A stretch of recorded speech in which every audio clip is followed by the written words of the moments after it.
असम, केरल और पुदुचेरी में आज थमेगा विधानसभा चुनाव के प्रचार का शोर। 9 अप्रैल को होनी है तीनों राज्यों में वोटिंग। चुनाव प्रचार के आखिरी दिन सभी राजनीतिक पार्टियों ने झोंकी अपनी पूरी ताकत। प्रचार खत्म होने के बाद अब केवल डोर टू डोर जनसंपर्क कर सकेंगे नेता। 4 मई को आएंगे चुनाव के नतीजे।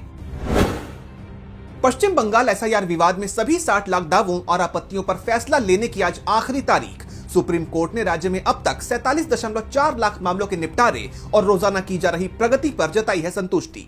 चुनाव आयोग की तरफ से बनाए गए पूर्व न्यायाधीशों की अध्यक्षता वाले 19 अपीलेट ट्रिब्यूनल करेंगे मतदाता सूची से जुड़ी अपीलों की सुनवाई।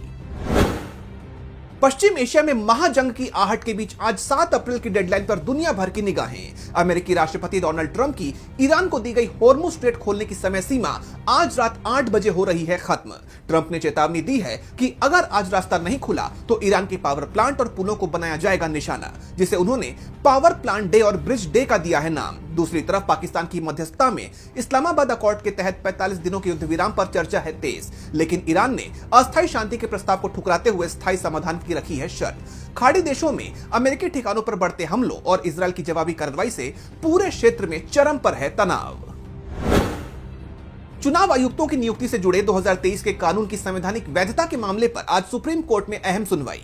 सीजेआई सूर्यकांत के हितों के टकराव का हवाला देते हुए खुद को इस मामले से अलग करने के बाद आज नई बेंच इस पर करेगी सुनवाई। इस मामले में चुनाव आयोग की नियुक्ति प्रक्रिया में निष्पक्षता और पारदर्शिता को लेकर दायर की गई हैं याचिकाएं। सबरीमाला मंदिर प्रवेश मामले से जुड़े व्यापक संवैधानिक सवालों पर सुप्रीम कोर्ट में आज से अहम सुनवाई होगी शुरू। सीजेआई सूर्यकांत की अध्यक्षता वाली 9 जजों की संविधान पीठ करेगी इस मामले की सुनवाई। धर्म की स्वतंत्रता, समानता और जरूरी धार्मिक प्रथाओं में न्यायिक समीक्षा के दायरे पर होगी विस्तृत चर्चा। अलग अलग धर्मों की अन्य धार्मिक प्रथाओं पर भी पड़ सकता है इस फैसले का असर। आईपीएल 2026 में आज राजस्थान रॉयल्स और मुंबई इंडियंस के बीच होगा मुकाबला। गुवाहाटी के बरसापारा स्टेडियम में शाम 7:30 बजे शुरू होगा यह मैच।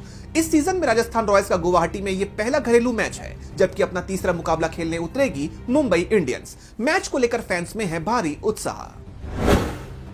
अपनी पहली आधिकारिक भारत यात्रा पर आज नई दिल्ली पहुंच रहे हैं बांग्लादेश के विदेश मंत्री खलीलुर रहमान। अगस्त 2024 में शेख हसीना सरकार के गिरने के बाद वहां की नई निर्वाचित बीएनपी सरकार का यह पहला उच्च स्तरीय दौरा। अपनी इस यात्रा के दौरान विदेश मंत्री एस जयशंकर और अन्य अहम प्रतिनिधियों से मुलाकात करेंगे रहमान।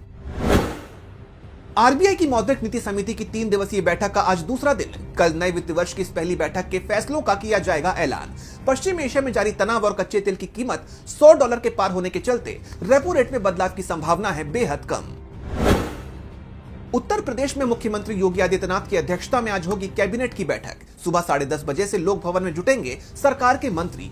नए वित्तीय वर्ष 2026-27 की इस पहली बैठक में राज्य सरकार कई अहम प्रस्तावों पर ले सकती है फैसला। पिछली 23 मार्च की बैठक में 35 प्रस्तावों पर मुहर लगने के बाद आज की बैठक से भी कई बड़े फैसलों की है उम्मीद। उत्तर पश्चिम भारत में सक्रिय नए पश्चिमी विक्षोभ के चलते दिल्ली, एनसीआर, पंजाब, हरियाणा और राजस्थान में धूल भरी आंधी के साथ बारिश का है ऑरेंज अलर्ट।